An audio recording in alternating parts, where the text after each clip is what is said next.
Hi, I'm a Possum and I find garbage. Today's garbage is Catholic Ghoul Girls, a shot-on-video horror comedy from 2004 about 3 Catholic schoolgirls and their scumbag boyfriends fighting zombies. The movie was written and directed by some guy named Eamon Hardiman. I can't find any information about this movie by googling it, other than what's on IMDb. But one of my Twitter followers found this comment from Hardiman on a clip compilation somebody put on YouTube. It turns out the version that got distributed on DVD was actually an early screener full of errors that they sent to a distributor to see if they were interested. And those idiots just kind of went ahead and distributed the rough cut and ignored him when he sent the final cut. I find it hard to imagine that the finished version is any better, and Hardiman acknowledges that this movie is bad, so there's that. This comment is pretty much all the background information I could find about Catholic Ghoul Girls, so thanks for finding this comment, Sneaky4044. You think you got enough numbers in your name, ass? I also found out this movie is actually on Amazon Prime, so if the unfinished version is what made it to the 50-movie DVD pack that I watched it on, that makes me wonder if the finished version is what's on Amazon. But I'm not about to pay $2 to find out. Both the Amazon Prime version and the DVD version are 54 minutes, so I'm gonna assume they're the same. Yes, the movie's only 54 minutes long, and that's the only good thing I have to say about it. Brains! Huh? Brains! Oh no, it's a zombie. What will I do? Brains! Let's just start the review. Ow, my ears! Damn it! Featuring the award-winning What? What are you saying? I can't hear you. What? A recent study by the USDA has found startling new evidence about the relationship between... Oh. Oh no. Oh no. This study, released Tuesday, finds that when...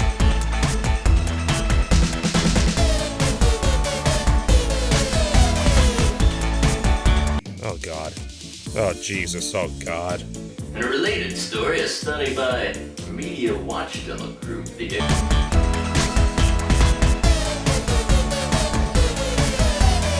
Oh, me. It is currently unclear whether...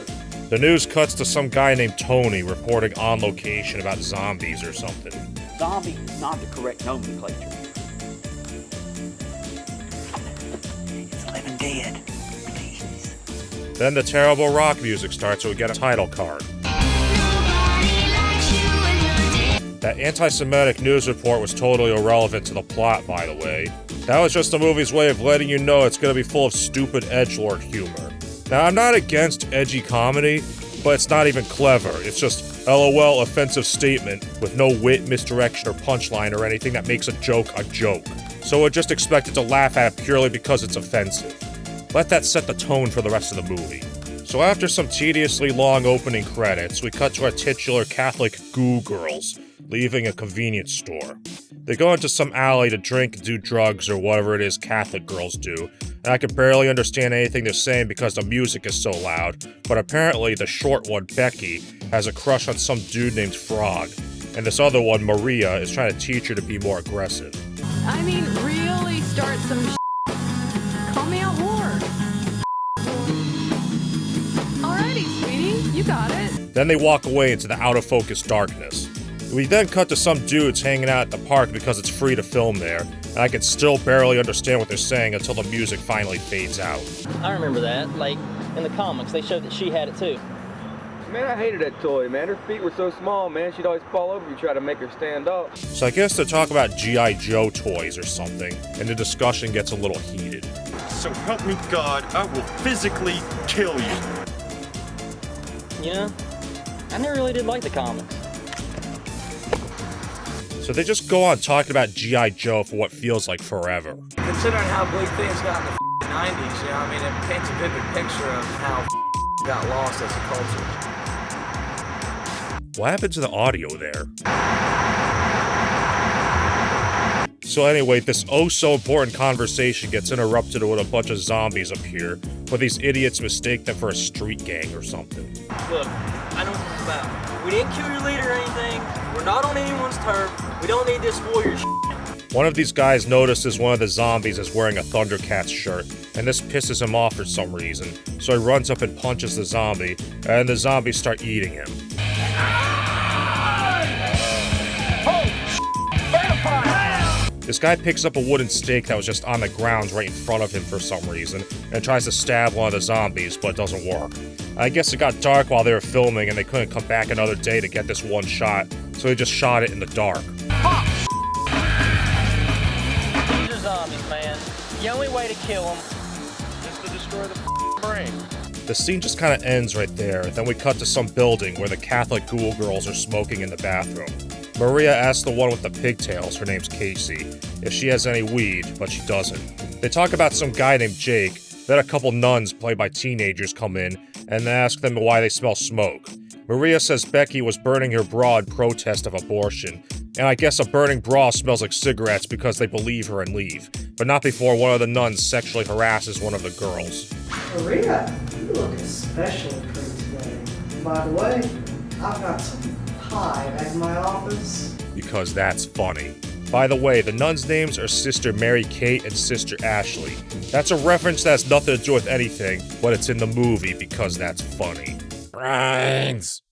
I guess I should do something about this zombie. Brains! There, that's better. So after that oh-so-important scene, we cut to the guy Jake picking up Casey.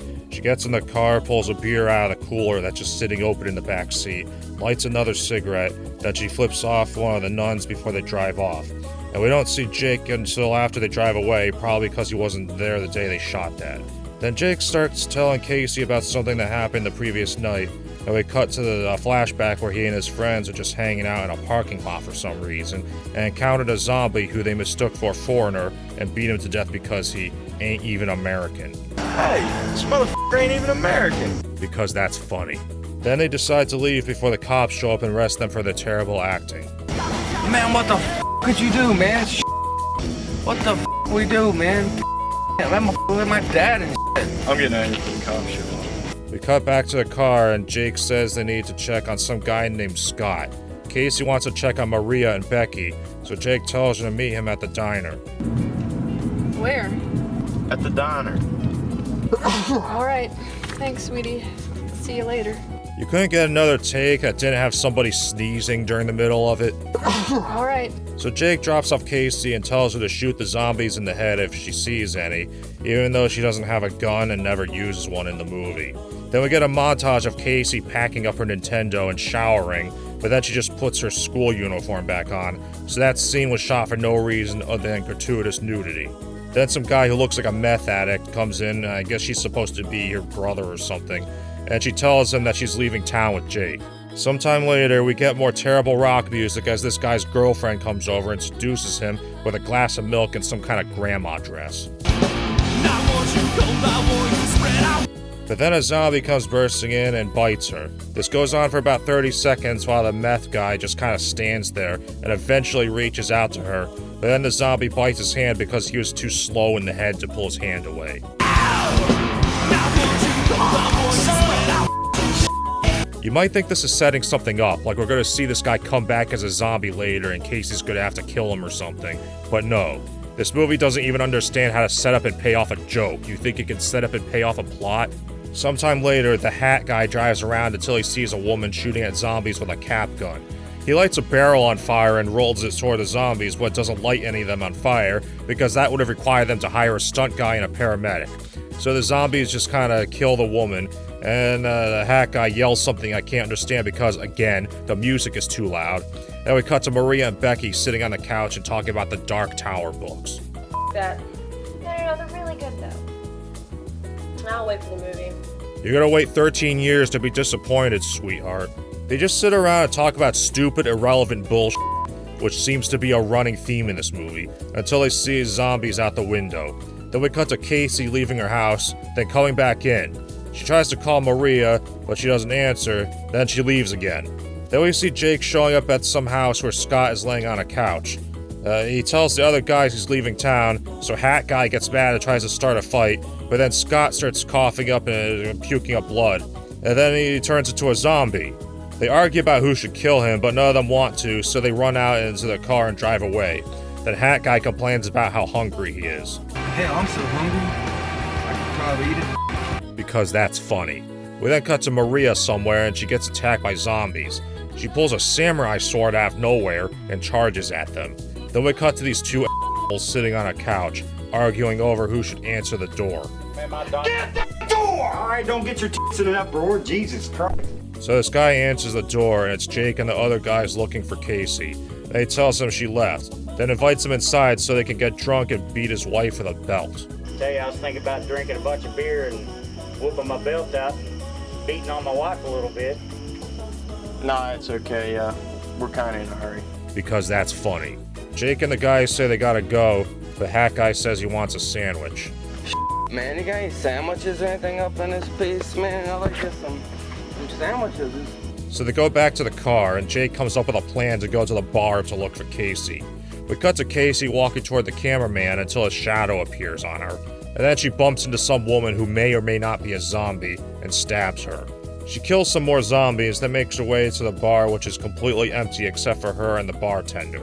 The bartender asks her for an ID, so she threatens him with a sword. Then Jake and the guys come in and they all sit at a table. They tell Casey Scott turned into a zombie, and Hat Guy still won't shut up about getting a sandwich. Man, they got sandwiches up in this motherfucker or something, man? Like a damn hoagie or something be good, man.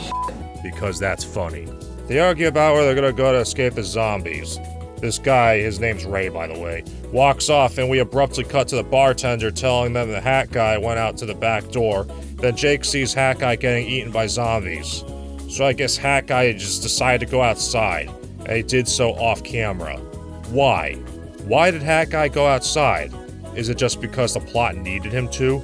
Or is there some line of dialogue that explained it but I couldn't hear because the sound mixing is so bad? He knew there were zombies out there, so why did he go outside? Why did the goblin turn on the stove?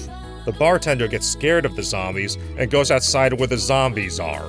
And Ray complains about Casey and the fact that Jake seems to care more about her than their gang, because bros always come before hoes, and Casey is a hoe, while Ray is, indeed, a bro, and Jake has forsaken the sacred edict from the gods of brohood. Thou shalt not forsake thy brethren for wenches, it's in the Bible. Probably. Casey suggests to go find Maria and Becky, but then some fat guy tells him that's a stupid idea. Jake, Casey, and Ray leave the bar, and based on no information at all, they just assume the fat guy's gay and tell him there's a gay bar down the street. By the way, bars down the street. They look good. Of course you're not, buddy. Of course not. I'm not f***ing gay! Because that's funny. Oh, a noise outside. I wonder what that could be. Oh no, my $10 patrons have all been turned into zombies.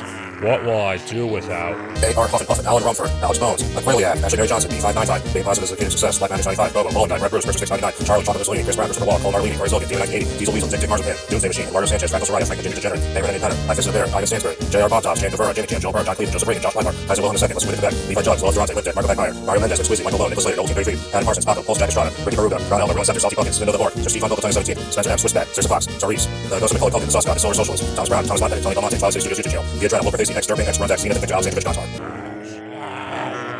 There's a gay bar down the street.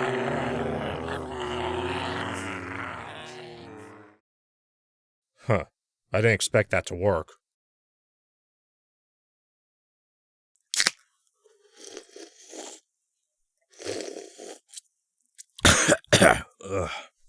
Okay, so they go outside and it turns out the bartender stole Jake's car, so they have to go walk to Maria's house.